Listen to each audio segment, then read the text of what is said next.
গরম গরম ভাতের সাথে যদি থাকে মজার এই কালাভুনা, তাহলে তো আর কথাই নেই। নমস্কার বন্ধুরা, কেমন আছেন সবাই? আশা করি সবাই ভালো আছেন, সুস্থ আছেন আর নিরাপদে আছেন। আমিও আছি মোটামুটি। প্রতিদিনের মতন আজকেও চলে আসলাম নতুন একটা রেসিপি সঙ্গে নিয়ে। আজকে কি বানাবো নিশ্চয় আমার থাম্বনেল দেখে বুঝে গেছেন আপনারা। হ্যাঁ বন্ধুরা, আজকে বানাবো এই মজার রেসিপিটা। কিভাবে বানিয়েছি দেখতে চাইলে বন্ধুরা আপনারা আমার সঙ্গে থাকুন। রেসিপিটা করার জন্য নিয়েছি এখানে 1/2 কেজি পরিমাণ মাংস। প্রথমে আমি এই মাংস কেটে ধুয়ে পরিষ্কার করে তারপর চলে আসব আপনাদের মাঝে। ততক্ষণ বন্ধুরা আপনারা আমার সঙ্গে থাকুন। মাংস কেটে ধুয়ে পরিষ্কার করে নিলাম। আমি রেগুলার কাট করে কেটে নিয়েছি। এই মাংসের মধ্যে চর্বি আর মাংসের পিস দুনো রকম আছে। আজকে যে রান্নাটা করব সেই রান্নার মধ্যে চর্বি আর মাংস দুনো ধরনের থাকলেই ভালো হয় খেতে, তাই আমি সেভাবেই নিলাম। এখন এই মাংসের উপর দিয়ে দিলাম পেঁয়াজ বাটা। পেঁয়াজ কিন্তু আমি বেশি মিহি করে বাটিনি, হামানদিস্তার মধ্যে একটু থেতলে নিয়েছি, সেভাবেই দিচ্ছি। আমি আমার পরিমাণ মতন পেঁয়াজটুকু দিয়ে দিলাম। এখন দেব আদা আর রসুন বাটা।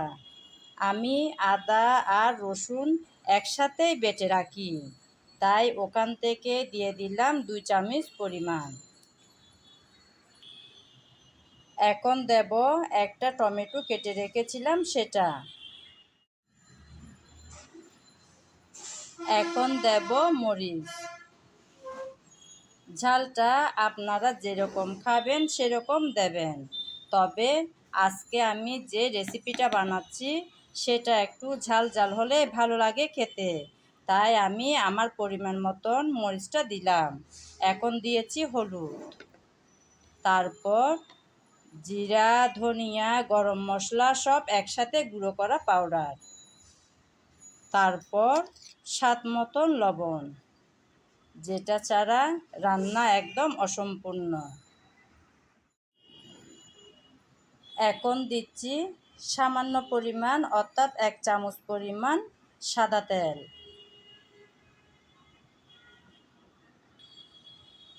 এখন সব কিছু উপকরণ দিয়ে মাংস ভালোভাবে ম্যারিনেট করে নেব। আমি চামচের সাহায্যে এই কাজটা করে নিচ্ছি। আপনাদের যদি চামচ দিয়ে কাজটা করতে অসুবিধা হয় তাহলে হাতের সাহায্যেও এই কাজটা সম্পন্ন করতে পারেন।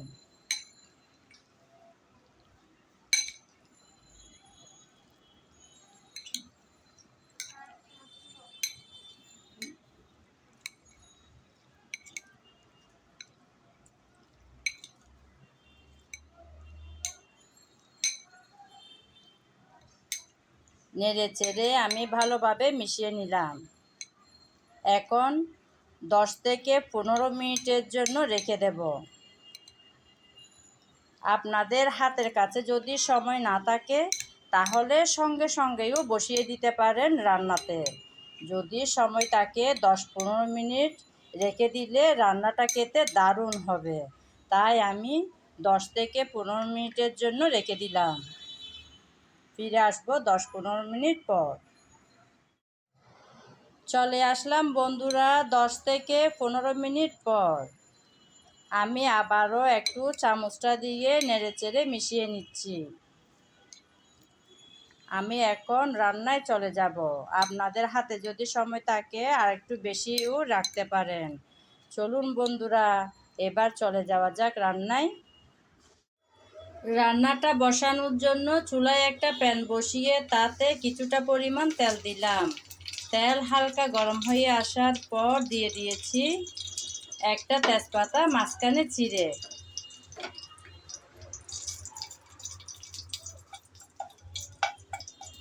একটু নেড়েচেড়ে মিশিয়ে নিলাম। এখন দিয়ে দিচ্ছি ম্যারিনেট করা মাংস।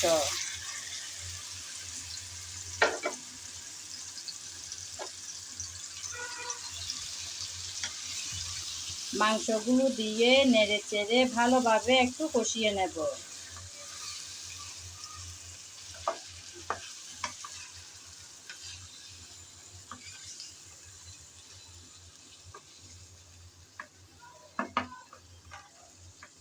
মাংস দেওয়ার পর নেড়েচেড়ে মিশিয়ে নিলাম।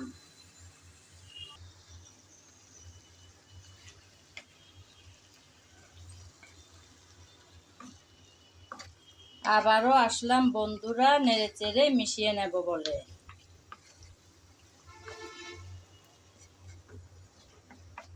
কিছুক্ষণ পর পর এসে এভাবে নেড়েচেড়ে মিশিয়ে নিতে হবে, না হলে নিচে লেগে যাওয়ার সম্ভাবনা থাকতে পারে।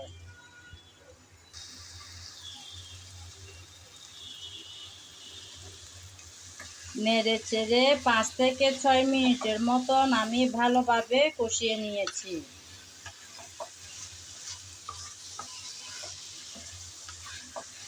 আমি আবারও এসেছি একটু নেড়েচেড়ে ভালোভাবে কষিয়ে নেব বলে। যেহেতু পানি দেওয়া হয়নি এখনো, তাই এভাবে কিছুক্ষণ পর পর নেড়েচেড়ে দিতে হবে। কিছুক্ষণ কষিয়ে নেওয়ার পর এখন দিয়ে দেব যে বাটিটাতে আমি ম্যারিনেট করে রেখেছিলাম, সে বাটিটা ধুয়ে কিছুটা পানিটা দেওয়ার পর একটু নেড়েচেড়ে মিশিয়ে নিচ্ছি।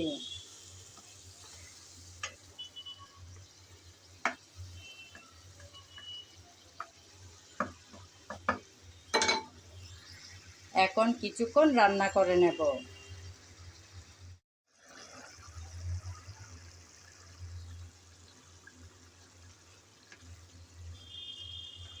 কিছুটা পানি দিয়ে কিছুটা সময় ধরে রান্না করে নিয়েছি, যাতে মাংস ভালোভাবে সিদ্ধ হয়ে আসে সেই পরিমাণ পানিটা দিলাম। এখন এসে একটু নেড়েচেড়ে মিশিয়ে নিয়েছি। আবারও বসিয়ে রাখবো চুলায়। কিছুক্ষণ নেড়েচেড়ে মিশিয়ে নেওয়ার পর আবারও চুলার উপর বসিয়ে রেখে দিয়েছিলাম। প্রায় 6-7 মিনিটের মতন আবারও রান্না করে নিয়েছি। 6-7 মিনিট পর আমি আবারও আসছি একটু নেড়েচেড়ে মিশিয়ে নেব বলে। পানি কিন্তু অনেকটাই শুকিয়ে আসছে। দেখুন বন্ধুরা, পানি কিন্তু একদম শুকিয়ে আসছে, গায়ে গায়ে একটু লেগে আছে, সেভাবেই আছে। পানিটা দিয়েছিলাম যাতে মাংস ভালোভাবে সিদ্ধ হয়, সেজন্য একটু নেড়েচেড়ে মিশিয়ে নিয়েছি। আবারও কিছুক্ষণ রান্না করে নেব। এই পর্যায়ে আমি এখানে 4-5টার মতন এলাচ আর দারুচিনি নিয়েছি 2টা। এগুলো হামানদিস্তার মধ্যে একটু ভেঙে তারপর দিয়ে দেব এই মাংসের উপর।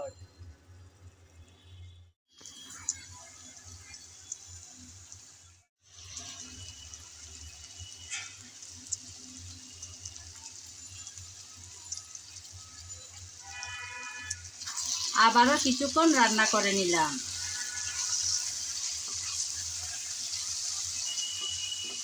দেখুন বন্ধুরা, একদম শুকিয়ে আসছে পানি। এখন দিয়ে দেব যে গরম মশলা গুঁড়ো করে রেখেছিলাম সেগুলো। এখন হবে আসল স্বাদ। এই মাংসের সত্যিকারের আসল স্বাদ হবে এই মশলাটা দেওয়ার পর। এখন মশলাটা দেওয়ার পর অনবরত নেড়েচেড়ে এভাবে ভেজে নেব। আজকের এই রেসিপিটা কিন্তু ঝোল ঝোল হবে না, একদম ভাজা ভাজাই হবে। প্রথমে পানিটা দিয়েছিলাম মাংস যাতে ভালোভাবে সিদ্ধ হয় সেজন্য। এখন মাংসটা ভালোভাবে সিদ্ধ হয়ে আসলো, বেশ কিছুক্ষণ যাবৎ রান্না করে নিয়েছি। পানিটাও দেখুন বন্ধুরা, একদম কিন্তু পানি নেই। এভাবে নেড়ে চেড়ে ভালোভাবে মিশাতে মিশাতে আজকের রান্নাটা রেডি হয়ে যাবে। আবারও মশলাটা দিয়ে 2-4 মিনিটের জন্য রেখে দিলাম চুলার উপর। গরম মশলাটা দেওয়ার পর আমি কিছুক্ষণ চুলার উপর নেড়েচেড়ে বসিয়ে রেখেছি। আমার রান্না কিন্তু প্রায় শেষের দিকে বন্ধুরা। যে রান্না করবে তার উপর নির্ভর করবে এই মাংসের কালারটা কি পর্যায়ে নিয়ে যাব। এ পর্যায়ে কিন্তু নামিয়ে নেওয়া যাবে।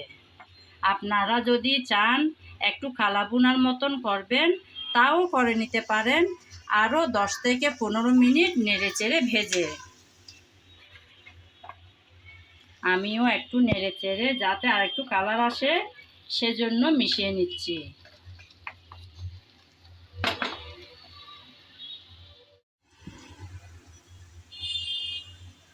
এই যে বন্ধুরা, আমার রান্না কিন্তু একদম শেষের দিকে। দেখুন বন্ধুরা, মাংসের কালার অনেকটাই চেঞ্জ হয়ে আসছে। এই মাংসটা যতই ভাজা ভাজা হবে ততই ভালো লাগবে খেতে। আমি আবারও একটু নেড়েচেড়ে মিশিয়ে নিচ্ছি।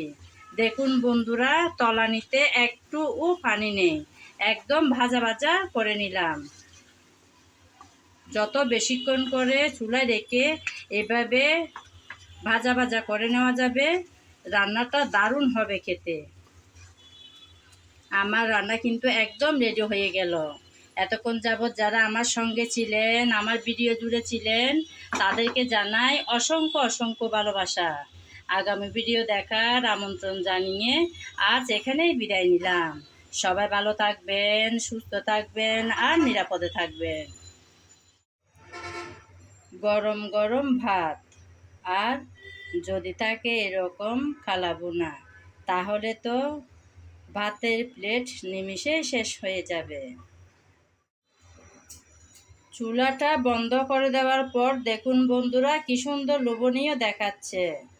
আমি কিন্তু একদম কালো ভুনাই করে নিলাম, যদিও বা মোবাইলের আলোতে ভালোভাবে কালারটা বোঝা যাচ্ছে না।